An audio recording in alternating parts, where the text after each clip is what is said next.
Shoutout sa mga solid nating ka-teammate na laging nagko-comment gaya nila Rosauro Orbino, Anthony Laquialon, Romeo Conchada, and Rodelio Aranja. Magandang balita ito, wingman na si Jeremiah Gray balik Ginebra na. At hindi lang yon, may isa pa. Ops, hindi si Jamie Malonzo yan ha, kundi eto, abangan nyo dito sa ating topic na to. At may bagong import ang SMB, si Troy Baxter Jr. So yan nga ang ating mga tatalakayin. Troy Baxter Jr.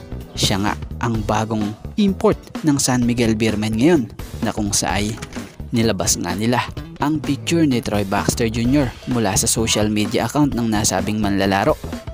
So kapansin-pansin din na ipinost din ito ni Troy Baxter Jr. sa kanyang Instagram post. Kapansin-pansin pa rin at malinaw na naka-uniform na ito ng San Miguel Beermen jersey or practice jersey.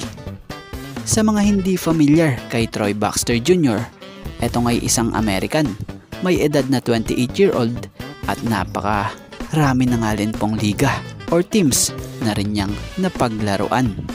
So may taas nga po itong 6'9" at ganito ito kung maglaro.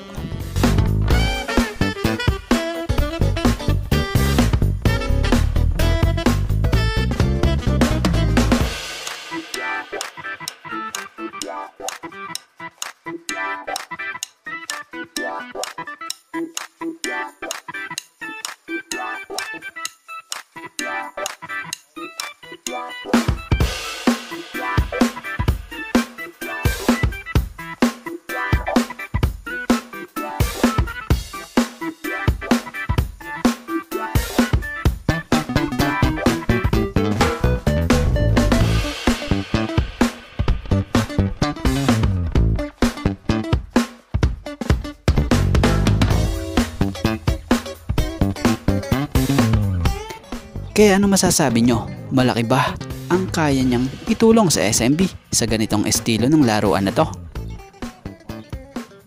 At napakagandang balita nito lalo na sa mga kabarangay dyan, dahil kasama na sa final lineup na nilabas nga ngayong 49th season ng PBA Commissioner's Cup etong si Jeremiah Gray na siyang matagal nang inaabangan ng mga Ginebra fans.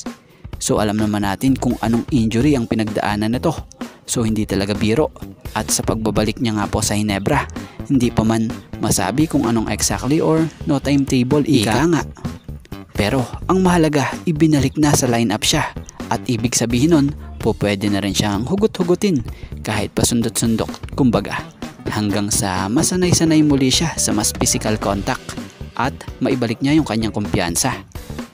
So bukod kay Maya, may isa pa nga pong possible na makabalik na.